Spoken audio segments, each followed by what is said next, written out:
Saya tadi mengatakan, ini kita lagi bahas akidah Islam itu bisa nggak dibuktikan secara ilmiah. Dari tadi saya ngomong itu, Pak. Jangan dipotong, jangan dipotong. Jangan dipotong.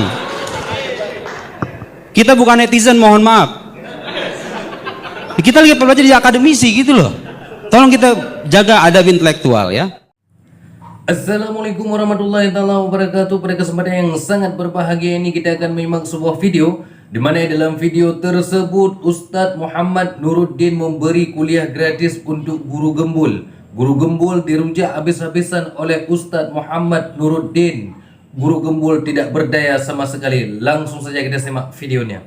Kita berharap ada debat intelektual berbasis pada referensi dan argumentasi, tapi seperti Anda lihat, beliau tidak memaparkan satu referensi pun, baik dari tradisi kesarjanaan Islam maupun tradisi kesarjanaan Barat.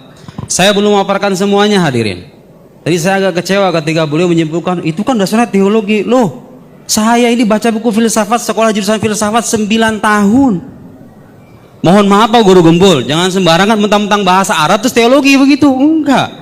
Kitab yang saya kutip itu judulnya, saudara-saudara sekalian, Falsafatuna, filsafat kami. Itu buku filsafat.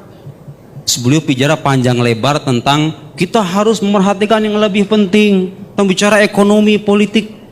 Siapa yang mengingkari sih? Kalau pembicaraan kayak gitu penting, siapa yang mengingkari? Likulli maqam maqal.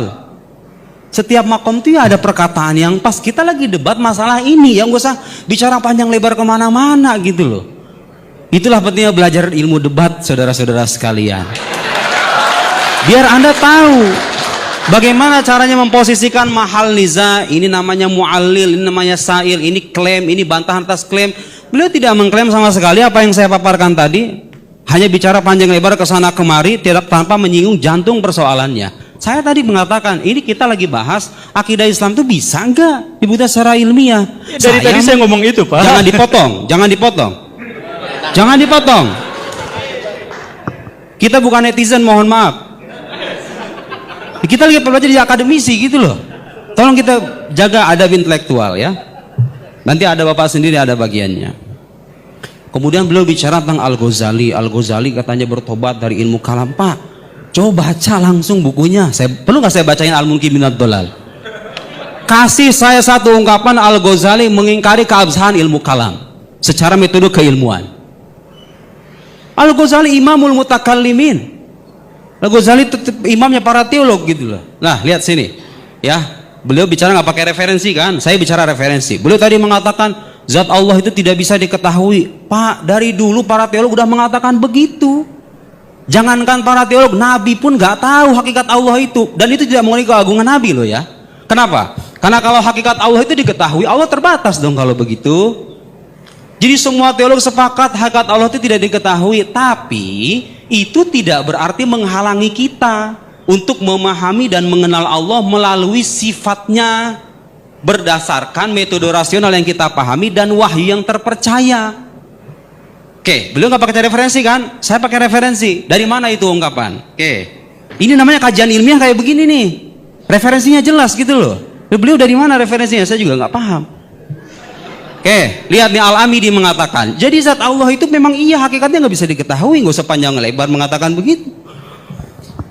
Summa tasawwur syai', penggambaran terhadap sesuatu, saudara-saudara sekalian, taratan yakunu bi tasawwur dzatiyatihi, terkadang digambarkan dengan esensinya, wa muqawimatihi, dan pembeda-pembeda diferensinya gitu kira-kira ya, esensinya ingkana murakkaban, kalau dia tersusun. Ada genus, ada diferensia gitu kan, Anda belajar logika kan? Kadang manusia, apa itu manusia? Hayawan natik, rational animal, hewan yang berpikir. Itu tuh, kadang-kadang begitu tuh. Wataratan bitasawur khawasihi walawazimi. Terkadang penggambaran sesuatu itu digambarkan dengan kekhasannya, sifat-sifat khasnya, walawazimihi, dan konsekuensi-konsekuensinya. Wasawaun kana murakkaban aw basitan. Lakin dzat wajibul wujud, tetapi Allah Subhanahu wa taala wajibul wujud basito, dia tidak tersusun. Karena itu enggak ada genusnya, enggak ada diferensianya. Ghairu murakkabah kama yati. Fatasawwuruha la yakun bitariqil awal bal bisani. Jadi mengetahui Allah itu tidak dengan esensinya, tapi dengan cara mengetahui kekhasan sifatnya, konsekuensinya. Coba, kalau Allah itu menciptakan alam semesta ini, masa dia nggak berkuasa sih? Dia berkuasa dong. Ini rasio kita mengatakan begitu loh. Dan agama datang dengan teks yang mengatakan Allah Maha Kuasa. Itu mengenal Allah dengan sifatnya, bukan dengan zatnya. Nggak ada teolog itu sepanjang zaman mengatakan kita ingin menyampaikan hakikat Allah. Enggak. Kita ingin menyampaikan awal wajib alal insan, kewajiban pertama bagi manusia itu mengenal Allah. Kalau beliau kebalikannya, Allah nggak bisa diketahui, ngomong panjang lebar kesana kemari. Lo teolog di mana-mana ngomongnya begitu. Kewajiban pertama itu mengenal Allah.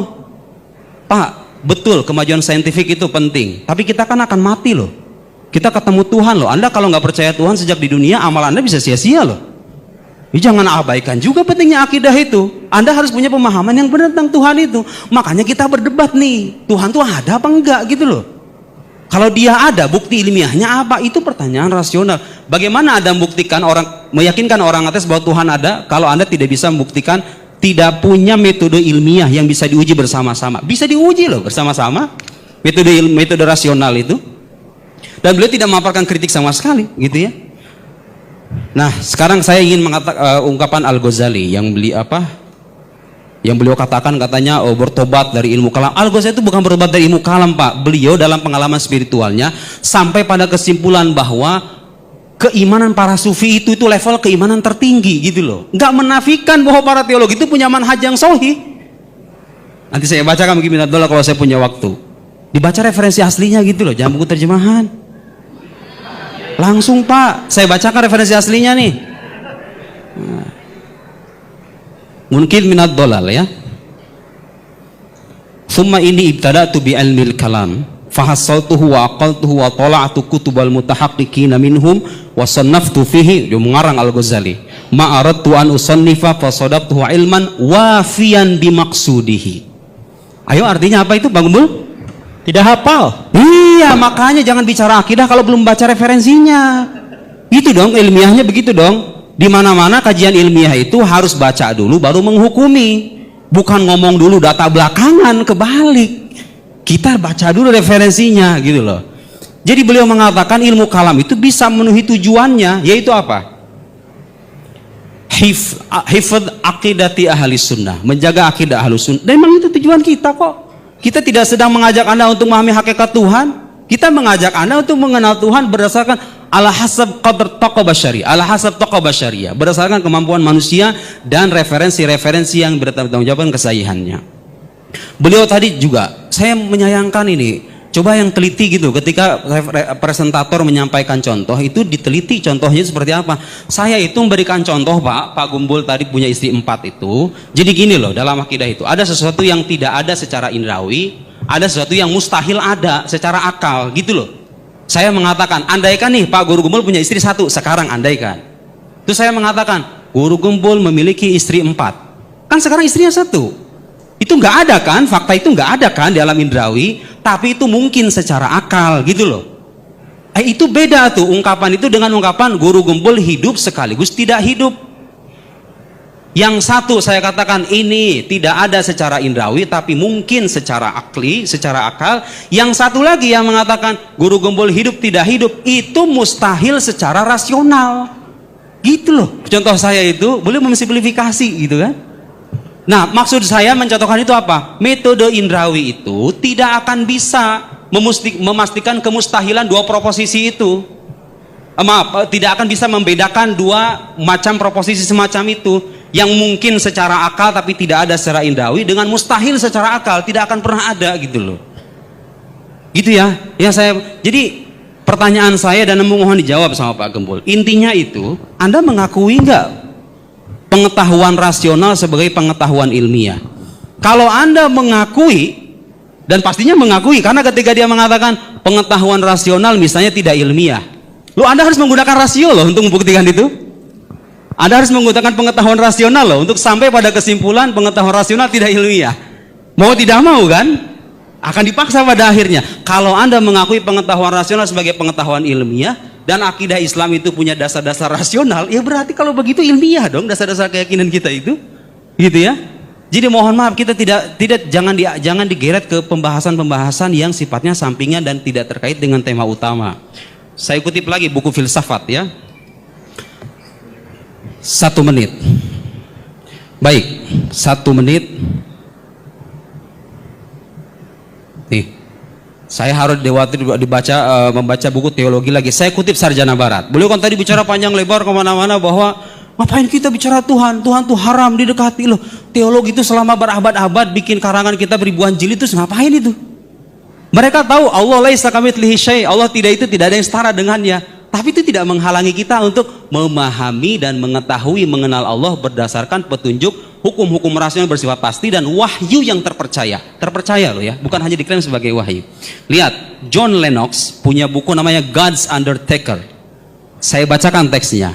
Ini kritik atas orang-orang ateis yang mengatakan kalau kita percaya Tuhan itu seolah kita menafikan pentingnya sains. The notion that belief in creator God who create and who upholds the universe would bring science to an end is frankly fallacious. Jadi meyakini Tuhan ada dan itu bisa menghentikan sains, oh itu falasi itu. Itu logika cacat itu. Emang tahu nggak kenapa katanya? Believing that the engine of the car had been designed by Mr. Ford would not stop anybody from investigating scientifically how the engine worked. Jadi meyakini bahwa sebuah mobil itu, mesin mobil itu didesain oleh seseorang namanya Ford. Anda percaya nih bahwa desainer mobil ini namanya Ford. Itu nggak menghalangi orang untuk meneliti komponen mobil itu sendiri gitu loh. Jadi kalau Anda percaya Tuhan, itu nggak akan menghalangi Anda untuk menjadi saintis sejati. Karena Tuhan itu adalah sebab utama di balik keterlahiran alam semesta ini. Nah, keyakinan itu nggak menghalangi kita untuk meneliti alam. Jadi kalau Anda percaya mobil Toyota dibuat oleh si fulan, apakah itu artinya Anda berhenti jadi seorang bengkel, jadi seorang tukang bengkel? Ya nggak usah gitu loh. Jalan sains jalan, akidah jalan, tapi Anda harus buktikan. Karena di luar sana ada orang-orang yang menolak akidah semacam ini. Bagaimana cara membuktikannya kalau nggak punya sandaran rasional? Mereka nggak percaya Quran, nggak percaya hadis. Satu-satunya jalan untuk membuktikan dan meyakinkan mereka secara rasional itu adalah hukum akal. Nah, sayangnya beliau tadi bukti itu Anda mengatakan Tuhan itu nggak bisa diindrawi, hanya bisa dengan rasional. Buktikan sekarang keberadaan saya secara rasional. Yo, Anda gak usah dibuktikan secara rasional. Indra saya sudah memastikan keberadaan Anda. Itu namanya qiyas ma'al farik gitu loh. Allah mau wajibul wujud ghairu mahsus. Allah itu zat yang wajibul wujud yang tidak terindra. Beliau terindra. Sudah. Oh, bisa disamakan. Ya, Oke. Sekian. Nah, sahabatku yang dimuliakan oleh Allah Subhanahu wa taala, mungkin cukup sekian videonya, semoga bermanfaat dan berkah. Assalamualaikum warahmatullahi wabarakatuh.